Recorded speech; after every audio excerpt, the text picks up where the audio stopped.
Assalamualaikum warahmatullahi wabarakatuh. Anak-anakku, apa kabar? Bapak akan membawakan materi tentang pressure gauge atau pressure indicator.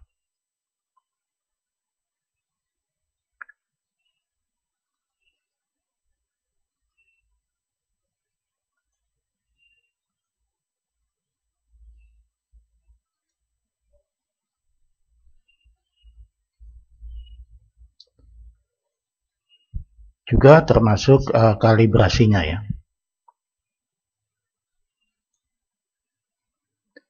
Pressure gauge atau juga sering disebut pressure indicator adalah alat yang digunakan untuk mengukur tekanan fluida, gas atau liquid. Ya, uap itu termasuk udah masa gas ya. Liquid seperti minyak pelumas, air ya. Elemen pengukur dalam pressure gauge.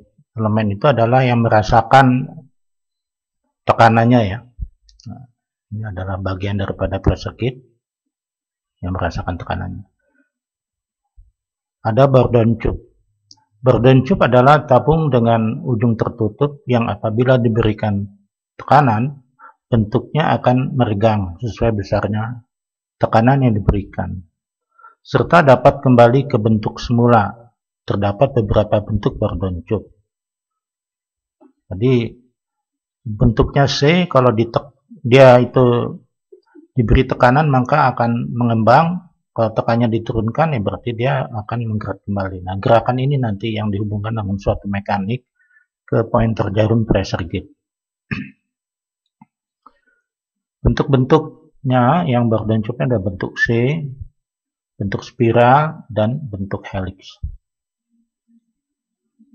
Nah, ini bentuk C tadi, kemudian ini yang spiral dan helix.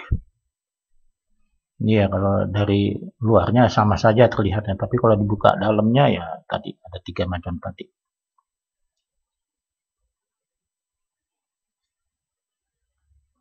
Kita tinjau yang bentuk C ini bagaimana kok bisa sampai jarumnya menunjuk gitu ya.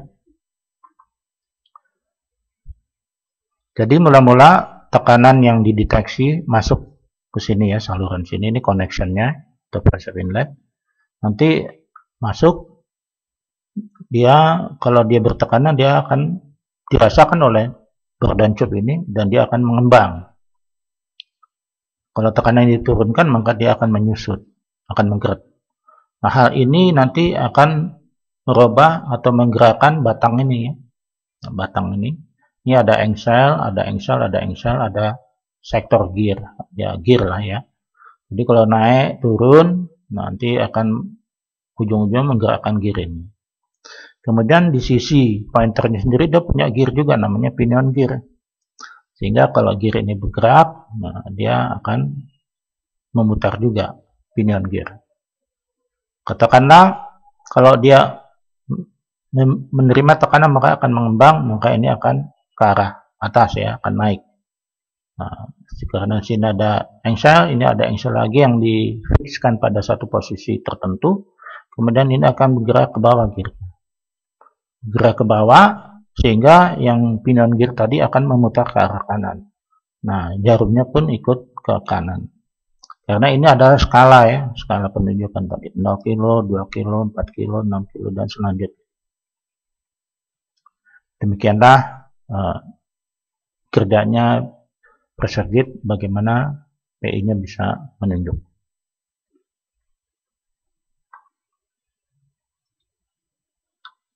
Ini yang bentuk bellows. Bellows adalah elemen pengukur tekanan yang mampu berdefleksi atau mengembang. Jadi dia fleksibel, terdiri atas sebuah tubing metal yang bisa mengembang searah mengikuti panjangnya. Panjangnya itu maksudnya ke arah sini. Bellows dengan diameter yang lebar bisa membaca low pressure lebih baik daripada Bourdon tube. Maksudnya adalah dia lebih sensitif untuk tekanan yang rendah. Nah, di sini tekanannya masuk, ya. Nanti akan dirisakan oleh bellows ini. Dia akan mengembang dan menyusut sesuai dengan tekanan yang diterima. Kemudian nanti gerakan mengembang dan menyusut tadi, ya, akan diteruskan oleh batang ini. Jadi ini bilosnya yang luar ya, yang dalam ini spring pair ya, untuk balancingnya. Kemudian ya seperti tadi yang saya jelaskan sehingga bisa menggerakkan jarum ini. Di sini ada pair rambut ya, ini ada pair rambut ya sebagai untuk supaya lebih stabil dan balancingnya.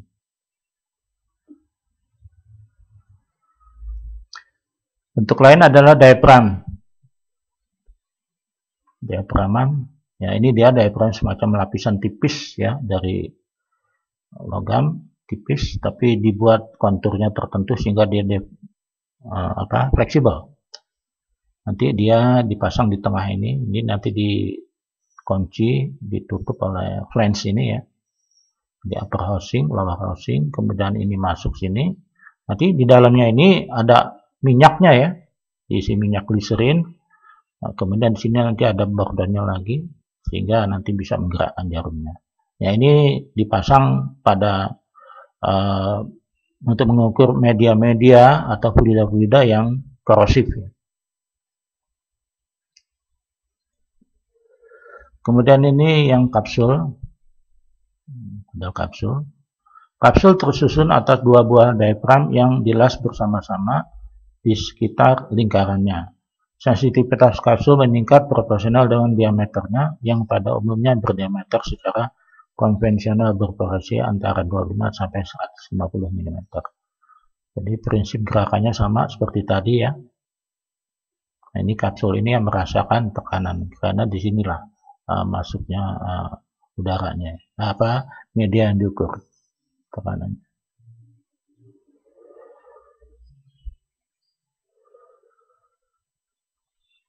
Ini gambar daripada kalau kita mau mengkalibrasi sebuah pressure gauge. Ini pressure gauge yang menjadi objek kerja, nanti dipasang di sini. Kemudian ini adalah hand pump-nya ya, hand pump, di mana kita bisa memberikan simulasi tekanan terhadap ini ya, dan ini. Ini adalah pressure gauge standar yang menjadi acuan. Ini adalah pressure gauge yang akurasinya tinggi, ya, baik sekali, harganya juga mahal, dan hanya dipakai untuk kalibrasi saja. Jadi nggak dipasang di lapangan, ini disimpan di bengkel. Kemudian ini adalah weight-nya ya, untuk pemberatnya, untuk memberi beban supaya mendekati tekanan yang diinginkan sesuai dengan range pengukuran daripada pressure gauge yang akan dikalibrasi. Ini adalah gambar bagian belakangnya sama seperti tadi bentuk C tadi ya. Ini bordernya, kemudian ini gearnya ya. Kemudian ini adalah fasilitas untuk adjust span. Kemudian ini pengunci posisi gearnya. Jadi ada penunjukan gyro, ada penunjukan span. Kalau ini 0 sampai 400 ini adalah gyronya di sini, spannya adalah di 400 ini. Ini adalah kalibrasi pressure gauge yang menggunakan deadweight tester. Kalau tadi di gambar sebelumnya kita menggunakan hand pump ya. Ini lebih ringan ya, bisa dibawa ke lapangan. Kalau ini lebih berat ya, lebih seringnya ini tetap dipasang hanya di bengkel saja ya. Ya, prinsip kerjanya sama. Jadi ada pemberatnya juga di sisi belakang tadi, belakang ini. Kemudian ini ada semutnya ya untuk mempaskan tekanan yang diinginkan. Ini pressure gauge yang menjadi sasaran kerja. Ini adalah pressure gauge standar tadi.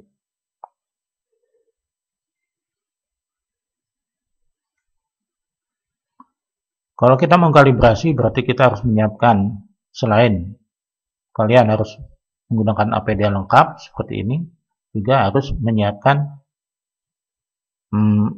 toolnya ya, atau peralatannya ya. Tool set, deadweight tester itu tadi atau hand pump, kemudian pressure indicator standar, needle puller atau pencabut jarum ya, pencabut pointernya tadi, kunci Inggris besar dan kecil, kunci pipa, seal tip.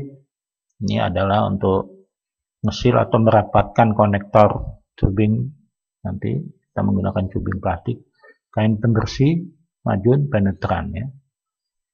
Jadi kita di sini juga memerlukan tubing plastik sebetulnya ya, kalau di lapangannya.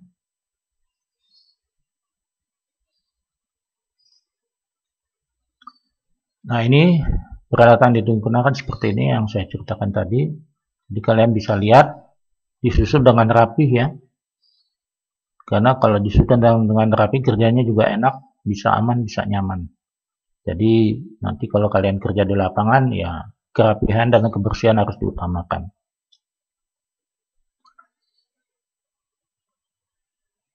Sebelum bekerja atau dilakukan pengkalibrasian harus dipastikan dulu tidak ada udara yang terjebak di sepanjang line gateway testernya atau tubing plastik tadi kalau di handphone-nya ya. Dan pastikan juga tidak ada kebocoran minyak.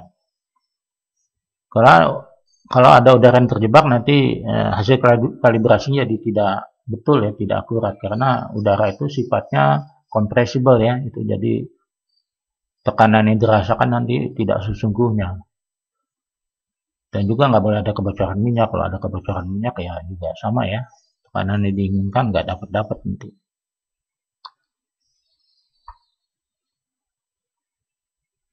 Catat spesifikasi PI pada lembar kalibrasi meliputi range, teknim, dan lain-lain.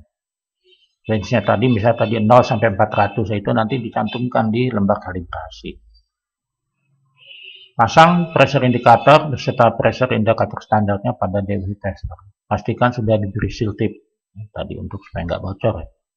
Kemudian kita berikan tekanan 0, 25, 50, 75 sampai 100% dan sebaliknya, artinya dari 100 ke 0%. Lalu catat pada forum kalibrasi hasil pembacaan daripada PI yang dikalibrasi tadi. Ya, itu pada kolom before up dan before down. Kemudian bandingkan penunjukan pada pressure gauge dengan pressure gauge standarnya. Kita jadi bisa tahu nanti sebetulnya menyimpang apa enggak pada tahapan-tahapan ini tadi. Nah, ini seperti ini yang dilakukan oleh teman-teman kalian yang lebih dulu ya.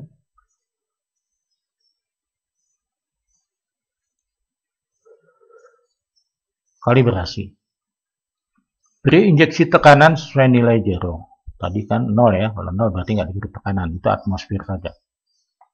Jika terjadi penyimpangan, maka lakukan cara buka kaca, maka lakukan dengan cara buka kaca penutup PI dengan memutar frame-nya berlawanan arah jarum jam. Jadi dibuka dulu itu frame-nya ya, putar ke kiri.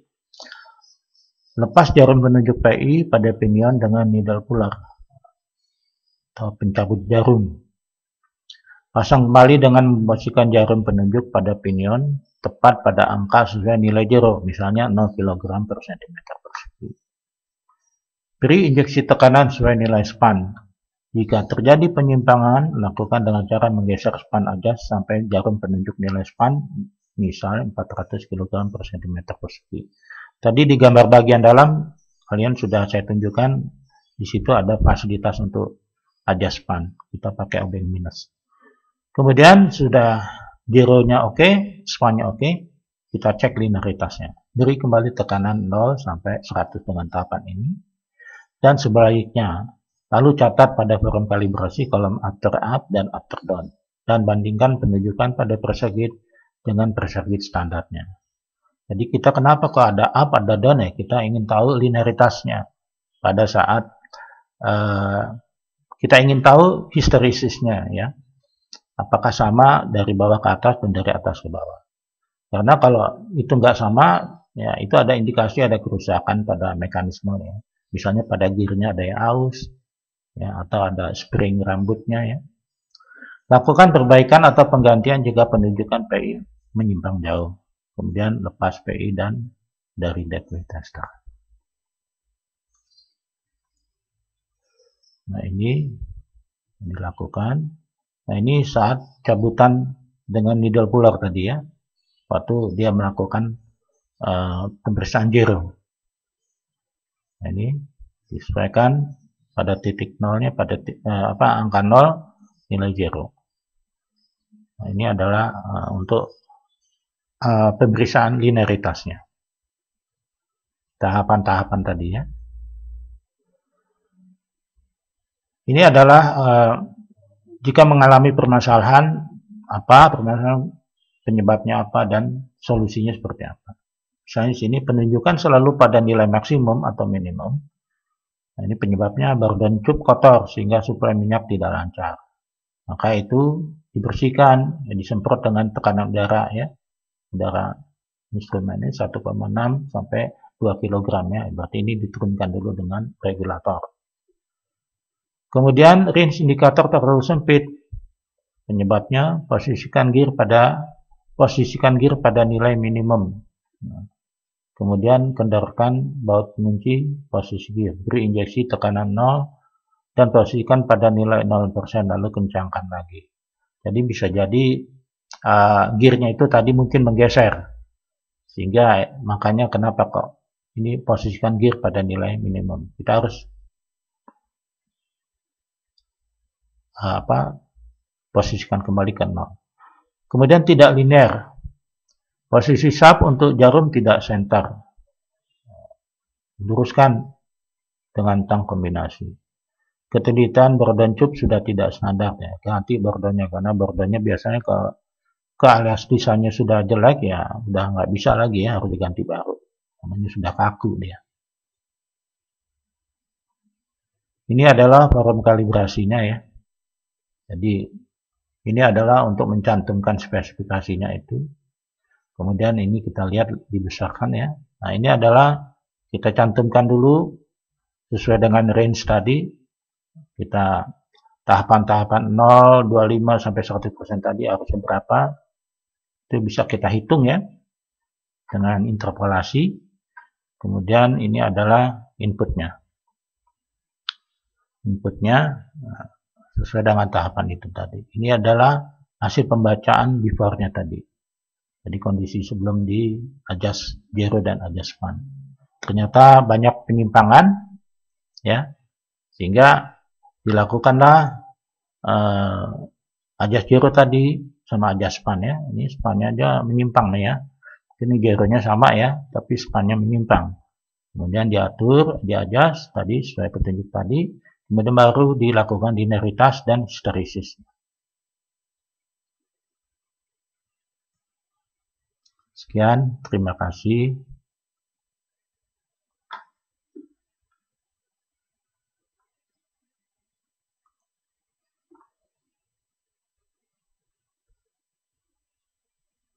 Baik, siswa-siswa sekalian, segitu dulu. Semoga ini dapat mengerti. Kalau ada yang perlu ditanyakan, bisa via WA. Assalamualaikum warahmatullahi wabarakatuh.